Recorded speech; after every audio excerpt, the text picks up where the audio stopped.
The more you earn, the more resources you have available to save for retirement. But here's the problem.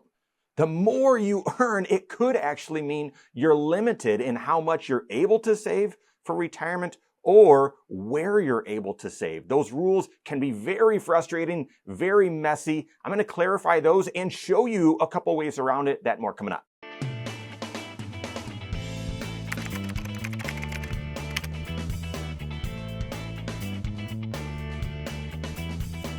Here's a scenario. It's a young couple that I've been meeting with for, well over a decade now. And, life gets in the way, and this was post-COVID, and so we hadn't connected in a few years where they had canceled meetings and oh yeah, no, everything's good and so on. We're not doing comprehensive financial planning. They need it, but they're just reaching out sort of as needed for investment help and some tax stuff. And so it'd gone a couple years. Well, they were contributing to their Roth IRAs, each of them, every single month automatically. Well, you maybe can guess this. There were two problems that were created when we finally did meet, when they finally said, yeah, no, we're going to hold the meeting. Let's sit down. I think it'd been 2 years since we met, or maybe 3. Well, the problem was the Roth IRA contribution limits had continued to go up, but your automatic contributions to a Roth, they were just normal. They hadn't been keeping up with those Roth contributions. They left a little bit of money on the table where they weren't fully maxing out their Roth, and they certainly had the resources to do it. But the second big issue was he had gotten a raise at work. She had gotten a raise at work. She was also working more hours, and they had some other resources that was creating some income landing on their tax return. Guys, they were no longer eligible to be contributing to the Roth IRA, but they still were doing so. This is a common problem. That's just one example, but this is a common problem if you don't keep your eye on the ball. As I mentioned, the more money that you make, and in this situation, they were earning more money. They were making more money, so they had more resources, and that's finally actually why they said, yeah, you know what, we're going to hold the meeting this time because we've got a lot of extra resources and discretionary income. We need to start saving more. We want to know where to put it. Well, here's the problem. If you make too much, either because you've gotten raises or because some other income lands on your return, that can actually mean that you're not able to contribute to certain retirement accounts, or you're limited in how much you're able to contribute. This again creates a big mess, and in their instance created a little bit of penalty and stuff that we needed to clean up. So a lot of frustration, big mess. What are the times when your income, too much income, can get in the way and actually limit or restrict your ability to save up for retirement? Well, the first one is the one that I mentioned, and that's the ability to contribute to a Roth IRA. Most people think, well, as long as I've got earned income, I'm able to contribute to a Roth IRA. That's true.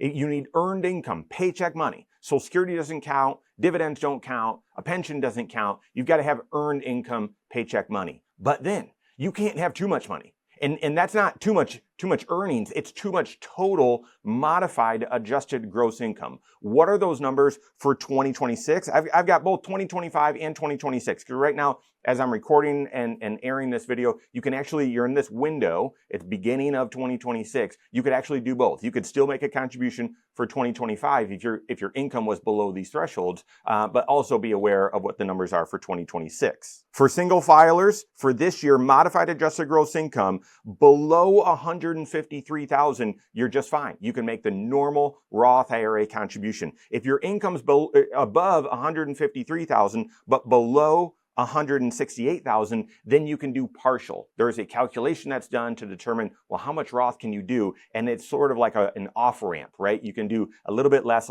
And then if your income's above 168, you can't do any Roth contribution for 2026. That's for single individuals. And again, that's up from 150 to 165. For married filing jointly in 2026, the limit is 242,000. Below that, you're fine. You can do a Roth contribution. Above that, and you hit that slope. And the interesting thing for married filing jointly is that slope is actually shorter. It's a steeper slope than it is for single individuals, because once you reach above 252,000, you can't do that Roth IRA contribution at all. Just a quick point, I've mentioned this before, married filing separately, you basically cannot do a Roth IRA contribution. The limit is 10 grand of modified adjusted gross income. And so you've got to think that that's one of the things that you give up if you're going to be married filing separately. So that's one. That's the biggie. Your income gets too high and you might not be able to contribute to a Roth IRA. The second is if your income gets too high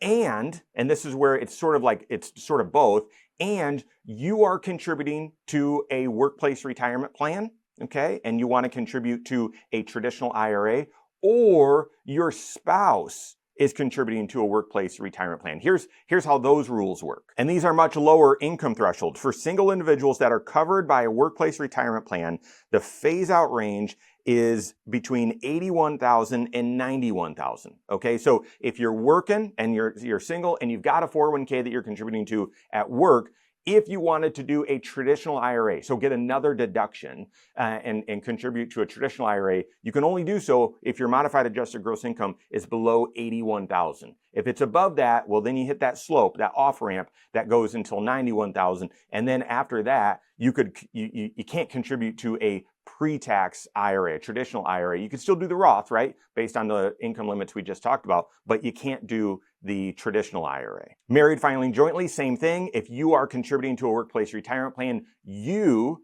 cannot contribute to a traditional IRA, a pre-tax IRA, if your income is above $149,000, with the phase out being from $129,000 to $149,000. Below $129,000, married filing jointly, even if you've got a 401k at work that you're using, you can still do a pre-tax IRA. It's just once you get over that, you hit that slope, and then you're unable to do a pre-tax IRA after $149,000. Now, for a spousal IRA, there's limits to that too. And the spousal IRA makes it sound like, well, I've got to open up a separate IRA called the spousal IRA. No. It's just an IRA for your spouse where you're using your income to fund your spouse's IRA. Okay, so I mentioned that in order to contribute to a Roth IRA, a traditional IRA, you need earned income. Well, what if your spouse is working but you're not? Well, you can use their income and still make a contribution. But again, this is where too much income can phase you out, can limit you. For a spousal IRA, here's how that works. And again, this would just be married filing jointly because it's a spousal IRA.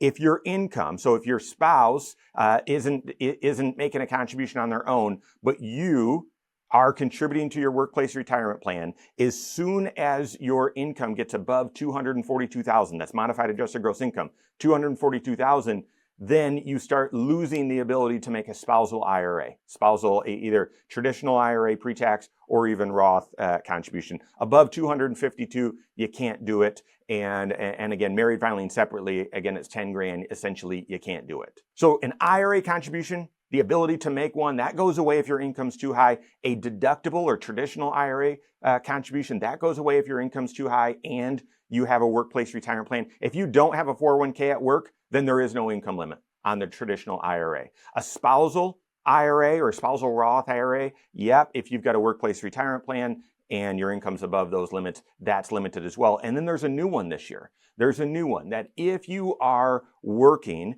and contributing to your 401k through your employer, and you're also doing catch-up contributions, the year you turn age 50, you're able to do a little bit more, okay? You can contribute an extra $8,000 to your 401k, 403b, 457, starting in 2026. There's the super catch-up as well, age 60, 61, 62, 63. You can do $11,250. But if you're contributing to your workplace retirement plan and you're doing catch-up contributions and you earned more than $150,000 from that employer last year, if that's the case, this is a new restriction that, again, where your income getting too high can create some restrictions in what you're able to contribute for retirement. And that new restriction is those catch-up contributions must go to the Roth side of your 401k. Your normal contributions can go either side, right? Pre-tax or Roth, but your catch-up contributions in that environment where you're contributing catch-up contributions and you made more than $150,000 with that employer last year, your catch-up contributions have to go Roth. So those are a few times when, the more income that you have, the more resources you have to save for retirement. But listen, if you get above certain levels, you're restricted or limited or even prevented from being able to save up into normal tax shelters for retirement. Where are there no income limits? Okay, where is there freedom from this mess? Well, one is your normal 401k contributions. As I already mentioned, this new one, the last one, is on catch-up contributions, but your normal contributions, there's no income issue. So take advantage of those. Whether you want to do pre-tax or Roth, make sure you take advantage of those. Also, mega backdoor Roth, if you're able to do that, make sure you capture that as well. And then the other one is health savings account. Thankfully, there is no income restriction or income qualification in order to make an HSA contribution. You need to have an HSA eligible high deductible health plan, and they've expanded that list now for this year in 2026. You need to have that, and then you can't have any other health insurance. That's it. There is no income requirement. So if you are bumping up against these income thresholds, also be aware, where are you safe? Where could your income continue to go higher and you not be limited? Be aware of that. All of this needs to be baked into the proactive tax planning work that you do with your certified financial planner. Tax planning, that's the proactive work versus the example I shared at the beginning, which was all reactive. We haven't connected in a few years. Life has changed. Now we've got to clean up this mess. No. Take a proactive approach with your tax planning. Avoid the mess. Capture opportunities, and make sure that you've got the right tax shelter strategy for you. Work with your CFP on that. If you don't have a CFP on your team, you can contact one on my team. Find us online, Korhorn.com. That's Korhorn with K, wisemoneyshow.com. You can find us there as well, or send us an email, info@korhorn.com. All right, there you have it. Go out and take your next wise step in your financial life.